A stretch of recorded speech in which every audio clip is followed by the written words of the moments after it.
Movie के शुरू होते ही हम एक स्ट्रीट शेफ गाओ को देखते हैं। वो बहुत मजे मजे के खाने बनाया करता था। इसका एक छोटा सा रेस्टोरेंट है, मगर वो उसको साफ रखता है और अपने प्रोफेशन से भी बहुत प्यार करता है। लेकिन जो पास्ट में गाओ के साथ हुआ वो बहुत ही बुरा था। उसके फादर ने सिर्फ इसलिए उसे एक शेफ के पास छोड़ दिया कि वो कुकिंग को सीख सके। गाओ ने ये डिसाइड कर लिया था कि एक दिन वो बहुत बड़ा शेफ बनेगा और हर वो चीज हासिल करेगा जो वो अपने बचपन में ना कर सका। गाओ के फादर एक बहुत अच्छे शेफ थे और अब तक तो वो बहुत ही कमाल शेफ बन चुके थे, एक तरह के मास्टर शेफ। लेकिन उनका बेटा यानी गाओ उनसे बहुत नफरत करता था, क्योंकि उसने अपना बचपन यानी चाइल्डहुड अपने फादर के बगैर गुजारा था। वो उन्हें मिस भी किया करता था, लेकिन इससे उसके फादर को कोई फर्क ही नहीं पड़ता था। दूसरी तरफ गाओ के फादर यानी वही मास्टर शेफ भी इस बात से खुश थे कि दुनिया को नहीं पता कि इनका बेटा भी है, और ये बात गाओ को और सैड करती थी। अब सीन बदलता है और हम एक और फेमस, हैंडसम और यंग शेफ को देखते हैं। वो बहुत ही रिच और रॉयल फैमिलीज के लिए खाना बनाया करता था। उसका नाम पोल होता है। पोल का ये ख्वाब था कि वो अपने फादर के लिए अपनी कंट्री में एक रेस्टोरेंट बनाएगा। इसलिए वो अब्रोड को छोड़ते हुए और सब ऑफर्स को मना करते हुए अपनी कंट्री वापस आ जाता है। वहाँ जाकर वो एक फिश सेलर के पास जाता है और कहता है कि मुझे एक बड़ी सी मछली तो दिखाओ। तो फिश सेलर उसे मना कर देता है।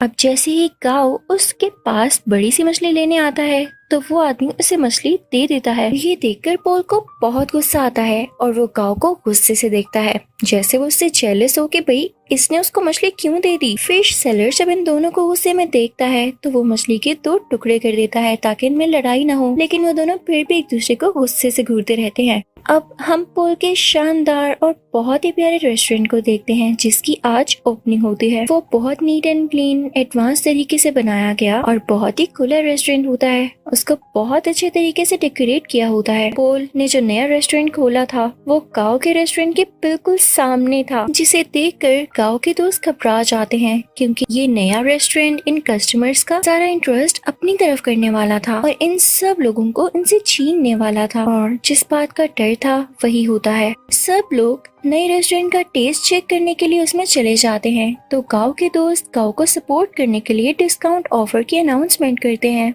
जो कस्टमर्स को वाकई में अट्रैक्ट करती है, और वो फिर से गाओ के रेस्टोरेंट की तरफ चल पड़ते हैं। इस बात से पोल के दोस्तों को बहुत गुस्सा आता है और वो इनसे आके गुस्से से बात करते हैं कि तुम लोगों के साथ मसला क्या है, हमारी सक्सेस तुम लोगों से देखी नहीं जा रही। फिर एट द एंड दोनों पार्टीज में डिसाइड होता है कि क्यों ना एक कंपटीशन रखा जाए और देखा जाए कि किस शेफ के हाथ में ज्यादा टेस्ट है। अब दोनों को जबरदस्ती कंपटीशन में पार्ट लेने के लिए कहा जाता है। पहले तो वो मान नहीं रहे होते, लेकिन जब एक दूसरे को देखते हैं तो पहचान लेते हैं कि इन लोगों का सामना तो उस दिन फिश स्टॉल पर हुआ था। तो ये लोग कंपटीशन के लिए रेडी हो जाते हैं। अब टेबल लग जाता है और उस पर एक बड़ी सी फिश रखी जाती है जिसको इन दोनों ने काटना था। अब सबसे पहले पोल फिश को काटता है और उसके कांटे बहुत स्मूथली और तेजी के साथ निकालने लगता है और उसका ये तरीका सबको बहुत पसंद आता है। अब वो फिश फेंकता है गाओ की तरफ। गाओ भी फिश को बड़े अच्छे तरीके से काटता है और उसकी स्किन जब सबको दिखाता है तो उस पर जरा सा भी फ्लैश नहीं होता, यानी उस पर जरा सा भी फिश का मीट नहीं लगा होता। तो उसको भी सब बहुत एडमायर करते हैं, यानी दोनों की बराबर तारीफ होती है। अब वहाँ एक चेयरमैन भी होते हैं जो उनसे कहते हैं कि एक इंटरनेशनल कुकिंग कंपटीशन होता है, मुझे लगता है कि तुम दोनों को उसमें पार्ट लेना चाहिए। अब दोनों को प्रूव तो करना था कि इनमें से कौन बेस्ट शेफ है।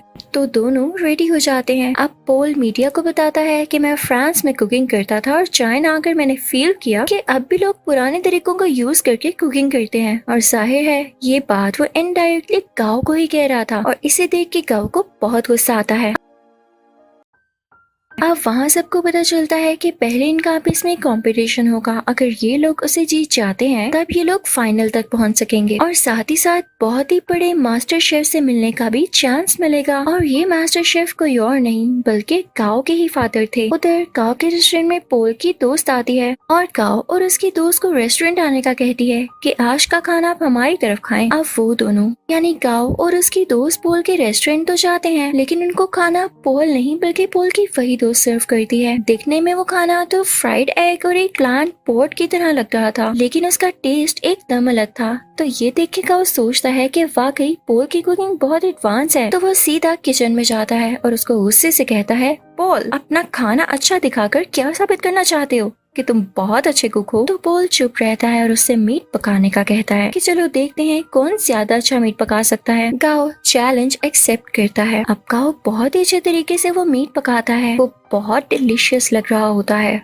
अब पोल उसे कहता है कि मैं तुम्हें सेम रेसिपी के साथ ये डिश बनाकर दिखाता हूँ। पोल शुरू करता है और सेम डिश बहुत ही कम टाइम में बना लेता है। जब गाओ उसको स्मेल करता है तो उसे अपनी डिश में और इसकी डिश में कोई फर्क नहीं लग रहा होता, तो वो समझ जाता है कि वाकई इसके पकाने का तरीका बहुत एडवांस है। वो उदास हो जाता है और वहाँ से चला जाता है। अब गाओ को कोई कहता है कि उसे उसके फादर बुला रहे हैं। गाओ अपने फादर के पास जाता है और कहता है कि अब आपने मुझे क्यों बुलाया, जबकि आप ये बात मानते ही नहीं कि मैं आपका बेटा हूँ। तो मास्टर शेफ उसे कहते हैं मैंने ऐसा इसलिए किया ताकि दुनिया ये ना कहे कि तुम मेरे बेटे हो, इसलिए तुम इंटरनेशनल कंपटीशन तक पहुँच सके, बल्कि मैं तो यही चाहता हूँ कि तुम खुद ये करो। तो गाओ कहता है डैड मुझे वैसे भी आपकी सपोर्ट की जरूरत नहीं, जब मुझे आपकी जरूरत थी तब आप मेरे पास नहीं थे। खैर मैं अब ये साबित करके दिखाऊंगा कि मैं वो हासिल कर सकता हूँ जिसकी वजह से आपने मुझे छोड़ा। अब गाओ यहाँ से चला जाता है क्योंकि उसे अपने डैड की किसी भी बात पर यकीन नहीं होता। अब next day international cooking competition होता है। सब प्रिपरेशन की जा चुकी होती हैं। कॉम्पिटेंट्स यानी पोल और गाओ भी रेडी होते हैं। टाइम स्टार्ट होता है।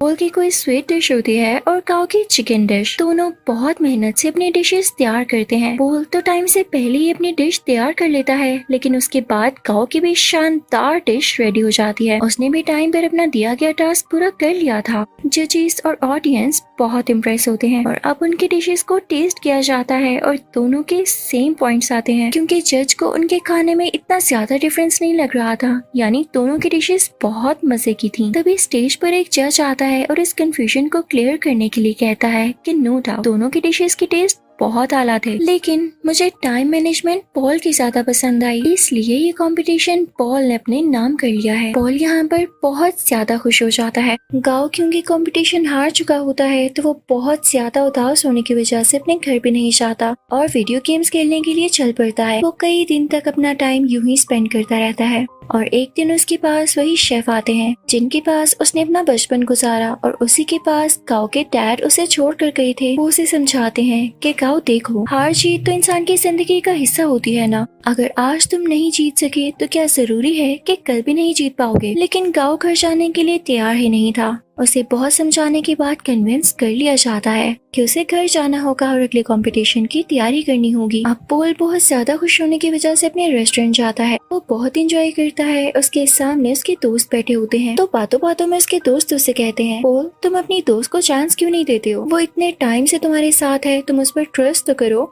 उसे अलाउ करो कि वो इंटरनेशनली तुम्हें रिप्रेजेंट कर सके, तुम्हारे रेस्टोरेंट का नाम ऊंचा कर सके। तो पोल उसे कहता है हाँ वो मेरी अच्छी दोस्त जरूर है, इस बात से मैंने मना नहीं किया, लेकिन यार उसे खाना तक पकाना नहीं आता, वो कैसे मेरे रेस्टोरेंट को इंटरनेशनली रिप्रेजेंट कर सकती है। तो उसका दोस्त और बातें करने लगता है और उसकी बातों से ये लग रहा होता है जैसे ये उसकी दोस्त के साथ ही मिला हुआ है और इनके दिल में लालच आ रही है। तभी वहाँ पर पोल की वही दोस्त आती है और उसके सामने सूप की 2 कप्स रखते हुए कहती है पोल क्या तुम मुझे बता सकते हो कि इनमें से किस में सॉल्ट ज्यादा है। तो यहाँ पर पोल खामोश हो जाता है क्योंकि उसमें टेस्ट करने की एबिलिटी ही नहीं होती, उसके टेस्ट बर्ड्स ऐसा कर ही नहीं सकते थे और ये नेचुरली था। तो इस बात की वजह से पोल को बहुत दुख होता है कि उसकी अपनी दोस्त ने उसके बाकी दोस्तों के साथ मिलकर उसे चीट किया और धोखा दिया। तो अब उसकी दोस्त कहती है क्या हुआ पोल, तुम समझते थे कि मैं तुमसे प्यार करती हूँ।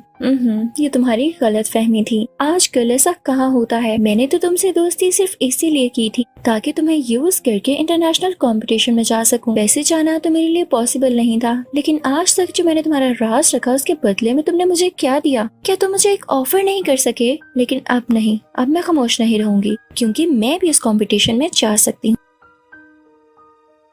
अब यहाँ पर एक और बड़ी बात रिवील होती है कि पोल की दोस्त पोल के ही दोस्त के साथ मिलकर पोल को चीट कर रही थी, क्योंकि वो दोनों अब रिलेशनशिप में थे और पोल के अगेंस्ट ही एक साजिश यानी कॉन्स्पिरेसी चल रहे थे कि पोल के रेस्टोरेंट को बेच देंगे और उनसे जो पैसे आएंगे उनसे अपनी लाइफ स्टार्ट करेंगे। लेकिन पोल भी ऐसा होने दे नहीं सकता था। पोल बहुत उदास हो जाता है और अपने रेस्टोरेंट से बाहर आ जाता है। रात हो चुकी होती है और वो बाहर बैठकर ड्रिंक करने लगता है। तभी उसे काऊ भी देख लेता है और उसके पास आके कहता है, पोल तुम उदास क्यों बैठे हो यार, तुम तो जीत चुके हो, तुम्हें खुश होना चाहिए। तो पोल उससे कहता है, हाँ जीत तो चुका हूँ पर हार भी बहुत कुछ चुका हूँ। खैर तुम छोड़ो, तुम्हें एक बात बताता हूँ, सामने ये बैनर देख रहे हो, वो इनफैक्ट काऊ के फादर यानी उसी मास्टर शेफ की पिक्चर होती है। तो पोल उसकी तरफ इशारा करके कहता है, ये मेरे आइडियल है, मैं चाहता हूँ मैं इनकी तरह बनूं। तो काऊ आगे से हल्का सा मुस्कुराता है और कहता है, पोल ये मेरे फादर हैं, तुम यही सोचते हो ना कि अच्छे इंसान है और तुम इनके जैसा बनो, तो मैं तुम्हें बताऊं, मेरे फादर दिल के बहुत बुरे हैं। काऊ उसे अपने पास्ट की स्टोरी बताने लगता है कि उन्होंने मेरे साथ क्या क्या किया। पहले तो पोल कहता है, काऊ तुम मजाक कर रहे हो यार, बस कर दो। लेकिन काऊ उसे बताता है, नहीं वो मुझे बचपन में वाकई में छोड़ गए थे, सिर्फ इसलिए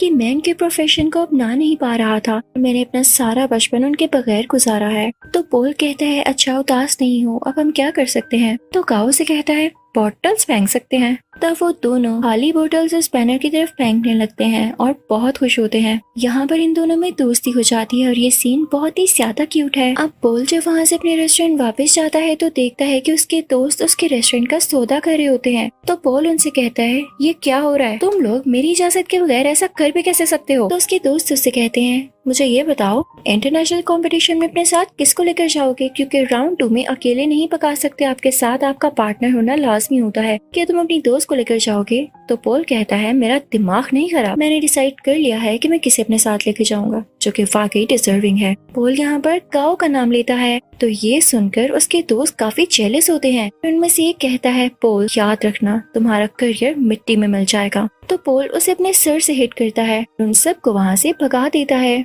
जब ये सारे लोग चले जाते हैं तो काऊ का वही गार्डियन शेफ पोल से कहता है, पोल वाकई तुमने ये सोचा है कि तुम काऊ को अपने साथ लेकर जाओगे। तो पोल कहता है, हाँ क्यों नहीं, और साथ ही वो काऊ के शोल्डर पर पैट करता है और कहता है, हाँ ये डिजर्विंग है। सब बहुत खुश होते हैं। अब यहाँ पे कंपटीशन की तैयारियां शुरू हो जाती हैं। दोनों में ये डिसाइड होता है कि पोल काऊ को अपने नए तरीके सिखाएगा, जबकि काऊ पोल को अपने पुराने तरीके जिस तरह से वो कुकिंग करता है। काऊ पोल से कहता है, तुम परेशान मत होना, अगर तुम्हारे टेस्ट बड्स काम नहीं करते मैं तुम्हारा टेस्ट वापस लाने में तुम्हारी मदद करूंगा। वो उसे समझाता रहता है कि इस तरह करो।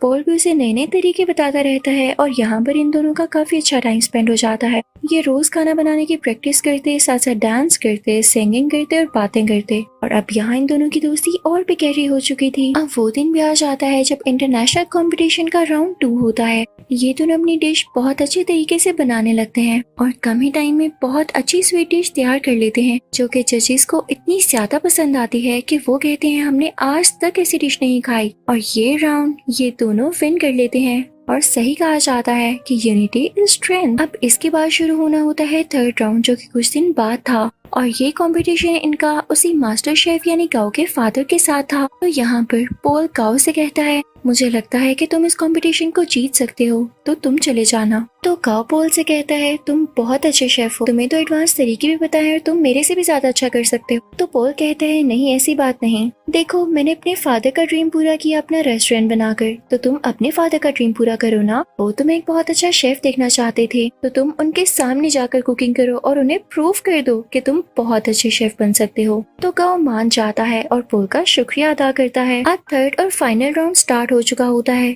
दूसरी तरफ मास्टर शेफ भी अपनी डिश बनाने लगता है। अब काऊ भी शुरू हो जाता है, लेकिन शुरू होने से पहले ही उसे अपने बचपन की कुछ यादें आने लगती हैं, जहाँ पर उसके फादर उसे छोड़ गए थे और उसे काफी बच्चे बुली किया करते थे। वो उन्हीं यादों में खो जाता है। उसके फादर आकर उसके मुंह पे पानी गिराते हैं और कहते हैं, अपना काम शुरू करो। तो अब यहाँ पर काऊ कुछ बनाना शुरू करता है। दूसरी तरफ काऊ के फादर यानी वही मास्टर शेफ बहुत ही ज्यादा प्यारी स्वीट डिश बनाते हैं, जैसे फायर लगी हो और उसमें से एक फूल निकल रहा हो। उस फूल का बहुत ही आला टेस्ट होता है। जजेस को ये बहुत ज्यादा पसंद आता है। और जब काऊ की बारी होती है कि वो अपनी डिश दिखाए कि उसने क्या बनाया है, तो वो एक बाउल में नूडल्स बनाकर सीधा अपने फादर के पास जाता और उनको वो प्रेजेंट करता है। मास्टर शेफ उसे टेस्ट करते हैं तो वो नूडल्स उन्हें बहुत अच्छे लगते हैं। और ये वही नूडल्स होते हैं जिनकी वजह से काऊ को उसके फादर से डांट पड़ी थी कि तुम तो नूडल्स तक नहीं बना सकते। और आज काऊ ने इतने मजे के नूडल्स बनाए थे कि उसके फादर उसे खाना ही नहीं छोड़ते और नूडल्स को वाइल्डली खाने लगते हैं। वो अपने बेटे को रोक के कहते हैं, शाबाश बेटा, तुमने बहुत अच्छा नूडल्स बनाए। वो यहाँ पे काफी इमोशनल हो जाते हैं। तो ऑडियंस को भी पता चल जाता है कि एक तो इनका सरनेम सेम है और इन लोगों का बिहेवियर देख के भी यही लग रहा है कि ये बेटा और बाप हैं। यहाँ पर गाओ का ख्वाब भी पूरा हो चुका था और उनके फादर का भी।